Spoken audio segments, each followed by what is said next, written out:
Yo, what's going on, people? You know who it is. It's Tay Wiz broadcasting live and direct for the Man Cave as usual. For those subscribers out there that is not subscribed to the YouTube channel, hit that bell. If you're not subscribed to my Twitter page, hit that bell at TAE_WIGGS. Of course, the link to my website is below. First and foremost, we're going to get right into it. Last night, we had the Houston Rockets taking on the Utah Jazz. We know Utah had to come out and win this game, too. If not, I had them getting swept in this series. Like I said, I've been riding the Donovan Mitchell train. And what Donovan Mitchell did last night was very special. Not only he is a true rookie, but this is a rookie who is stepping up and playing the game like a true veteran. What they did to the Houston Rockets last night, they had to get a win. You know, you got to bounce back. So you already know if you go down 0-2, you got to go back home and win Game 3. So we already know who the teams that win Game 3s pretty much win the series pretty much 88% of the time. But I'm looking at the dynamic of this Utah Jazz team. We know Game 1, they didn't come out and play their best. No, they just came off a grueling series with the OKC Thunder to knock those guys off. But to go up against a monster like James Harden and Chris Paul and that team for the Houston. When I'm looking at how they could have lost this game, I'm just pointing out the negative first.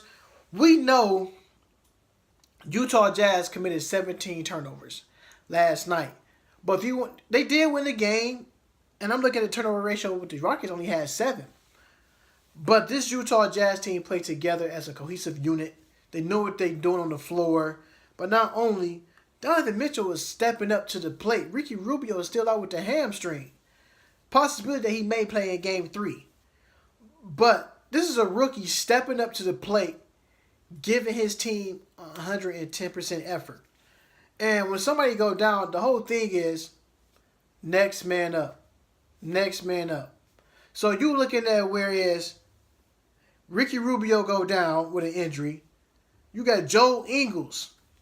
He's not a household name, but if you like myself and have NBA League Pass, you get to know some of these guys on a nightly basis. So I'm coming really, really familiar with him. Of course, what he did last year, but this year he stepped up a whole lot. He had 27 points. He was also 7 for 9 from the three-point line. He's a lefty. He's very feisty, first and foremost. He's a player. He's not going to back down. That's one thing I do like about Joe Ingles. He pretty much reminds you of a throwback retro type player. And people always say the foreign guys. I don't like to call them guys. The guys from other countries, first and foremost. They're not foreigners because we all foreigners. But the basketball players from other countries play with a little bit more chip and edge on their shoulder just because the players in America is being seen already. The players in the other countries is not getting that same opportunity and look that a player is in America. So, you know, the team send their scouts over to scout these players. And that's how you find out about some of these players during some basketball players playing overseas, some professional players. Hey, that play in the NBA. Hey, you need to check this guy out here. I think he could be an asset to our team. I like that about Joe Ingles. He's a grinder. He's a grinder. He's got his team's back. And the way he was picking his shots and choosing what he was doing on the floor was magnificent up to that great standpoint, that level. He knew what he needed to do to make his team win. He picked it up. I like what Alex Burke did. He came off the bench as well. He came off the bench too as well. Who gave you 17 points to go along with 6 rebounds, 6 assists. So you're looking at where Alex Burke was contributing, getting valuable minutes off the bench to give a Donovan Mitchell a breather as a start. Like I said, this is a rookie. Donovan Mitchell, you would think the way this guy is playing, you think this is about his 3rd or 4th lead in the league. He played with that. He got like this smooth persona about him. He played with that extra go. And I'm like, you know what? I don't care what they say. You gotta lace them like I gotta lace them up, and we gotta go. And that's what he's been doing. I'm looking at Jay Crowder, another key guy off the bench, who give you 15 points and 10 rebounds. Like he's saying, another guy, a system guy, who's gonna give it all. His wheel out there and get that team to win. He also shot the ball good from downtown. He was 3 for 6. When you're looking at this, one thing I like about this Utah team, they never put their head down. They never put their head down. They always believe they can get this game going, and they can always believe they can win. Dante Exum, you know, he's been sidelined through his early NBA career with injuries. This is one of the guys they said he's supposed to be the next thing. But he showed you promises of what he can do. Yes, he had that emphatic dunk, but the same, he can play defense. He gonna run back with you on the offensive side. He don't take crazy open dumb shots. So everything with him, by another guy being from Australia, they got two Australian guys on the team, if I'm not mistaken, and Joel Ingles. So you're looking at that. They have some type of connection there. That's one thing about the Utah Jazz. I like how they do a press conference together. It's about 4 or 5 guys up there. A lot of teams either have one guy or 2 guys. But they up there together, showing you unity as a one team. That like it's a marching band. It's only one sound and one band. It's not one sound and everybody else sound different. It's one sound, one band. That basketball team, the Utah Jazz, is one band, one sound. And I like how them guys are moving. Like I said, Rudy Gobert played tremendous. 3 blocks, 14 rebounds, and 15 points. They got him going early along with Derrick Favors with 10 points. Like I said before, how they lost the last game. If you want to beat Houston, you got to get the big man going. Because they do contribute to the win too. Like I said, if them big men run down the floor with you, you got to reward the big man the ball as well, which I thought is valuable because they part of the team too and they want to win. So if you don't pass them the ball, they're going to say, man, you got to give me the ball. I'm open. You got to trust their teammates. And they are trusting themselves. That's one thing about this Utah team. They did out-rebound the Rockets by 10. They won that on the battle, 48-38. They did lose the turnover battle, 17 turnovers. They got to count the turnovers down. Like I said, yes, they won, but sometimes when you have that many turnovers, that do lead to a loss. What definitely hurt the Houston Rockets was they didn't get no contribution from their bench. The Rockets bench got outscored 22-41. So if you got a bench scoring 41 points and the starters doing the same thing, that's going to be a long night because everybody's clicking on all cylinders on the same page. And that's like what I'm seeing. Another reason why Utah won. They was 15 for 32 from the three-point line.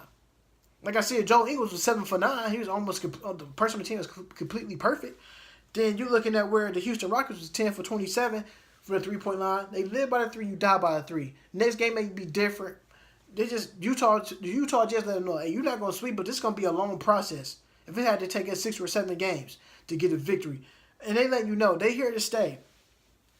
I'm looking at how Houston could have won this game. Trevor Ariza again with 5 points and 4 rebounds. 4 assists. There is no way that you was like in the starter, Trevor Ariza, he's a defender. You can't say he didn't defend anyone because he gave up 27 to Joe Ingles. So he's not defending anyone. So I'm looking whereas how can we get Trevor Ariza going early? We already said you got to get the big man going. You do that all the time with Clint Capella. But James Harden and Chris Paul got to find another way to be more of a decoy to get the others off.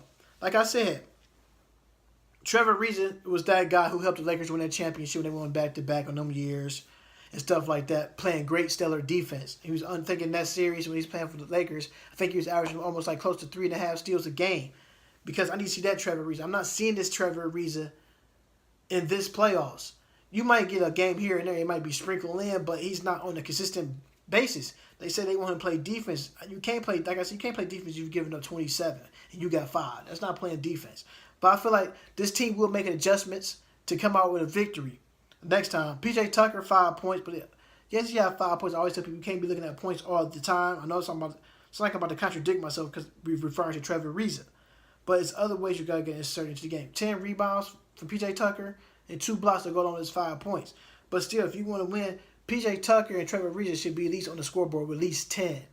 5 is not cutting it. Because if this is a team that y'all got beaten to say could beat the Golden State Warriors, that's not going to happen. If you got 2 of your starters to combine and scoring 10 points, so you already know Trevor Ariza got to guard.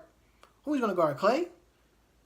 Got to guard someone. He's going to guard Clay. Clay scoring about 20-something a game. Steph just came back. He's averaging 28 now. Then you got Kevin Durant. He averaged about 25.5 points. And Draymond Green almost averaged about 15. So you got to pick your poison. Your starters cannot. 2 of your starters cannot both combine for 10 points. That's not going to work out if they're trying to get to that next level to dethrone the champions. I'm looking at Clint Capella is where he had 21 points and 11 rebounds. This guy's a workhorse. He's a candidate for most improved player too, just like Joel Ingles. But my most improved player is Victor Oladipo, what he did for the Indiana Pacers, pushing the Cavaliers to a 7-game series. Looking at Clint Capella, I keep telling everybody, not Amari Stoudemire, but Chris Paul can play with any center that is mediocre and can make him to a household name. Nobody wasn't talking about Clint Capella last year or the year before that when he was playing with Dwight Howard. Nobody was talking about Clint Capella. But now this year, his name ring bells like intercoms. Because Chris Paul, they're giving all the shine to James Harden. But let's sit back and think about this for a second. When James Harden had this same makeup of a squad last year, and he couldn't do nothing with him. That's correct. Now he gets CP3, and James Harden is getting all the shine, which is respectable. They winning. But if Chris Paul was never there, CP3 was never there, where would this team be? Would this team be a 16-win team? I'm going to be honest with you. I would say no. Most people say, yeah, they would. I said, no, they wouldn't. Chris Paul is what you call a true floor general. I'm keep saying it. He puts the players in the right places to make plays. Every center that Chris Paul who had in his career has been a household name. DeAndre Jordan was nothing before Chris Paul got there. No disrespect. Tyson Chandler. Hilton Armstrong. Birdman. Chris Paul commands a double team. He's a hell of a five of a point guard. Chris Paul throw that ball up 9 times out of 10. That power forward center is going to catch the dunk for ooh. Even Blake Griffin even excel of Chris Paul. Chris Paul is that guy who make the forgotten big man the man. And the TV doesn't talk about that because they don't see it that way. They saying James Harden should be the MVP. James Harden, only reason he is the MVP, yes, he put up the body of work. And you can't argue that. But the whole deal is Chris Paul make that team go. Chris Paul's playing off-ball. He playing an off-ball guard. James Harden still handles the rock, still really move. But Chris Paul is just as deadly as James Harden. And I'm looking at what Harden did with his 32 points, 6 assists, 6 rebounds, 11 assists. He's going to do that. Eric Gordon gave you 15 and 6. They're going to do that. But Chris Paul, show that guy some respect. He's no simp on that court. He make his team better. Like he did with the Clippers, i.e. the New Orleans Hornets. He make them teams better. Because he make that center the primary piece. Because guess what? If you're going to double team the center, now you're leaving my shooter open. Now I can make household names out of my shooters. And that's what Chris Paul does. That's what you call an MVP, a most valuable player to their team, the Houston Rockets. But you cannot argue what LeBron James is doing. But these are great players. Chris Paul make that team even better. Some people may argue with me and say, that's not true. But the moral of the fact is, Chris Paul make that center a primary piece to the puzzle to making them teams better. It's a lot of teams that he played for, they've been 60-plus winning teams. Just because he makes that center looks beyond spectacular. Nobody can argue with that. But back to this game. The Rockets lost 108 to 116 on their floor. What adjustments will this Rocket team make on defense? Like I said, they got scorched from downtown. They gave up 41 bench points. I guarantee you the Rockets will be chasing the Utah Jazz off that three-point line come next time. And the whole thing is, what adjustments will the Utah Jazz make to get this same blueprint of a win? Like it's kind of hard to win 2 in a row in the playoffs, especially in a hostile environment. But the one thing they got, they're going back home to Utah, which is a tough place to win games at for the road team. We know the Rockets will come out and make adjustments. They're going to jump on them early. Will it be by 3-ball or will it be by defense? It's yet to be seen.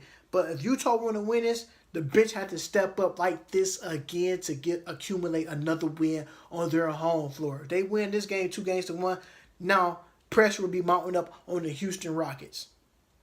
So that's yet to be seen. Y'all know who I am. Out of here. I'm Tay Wiggs. Peace.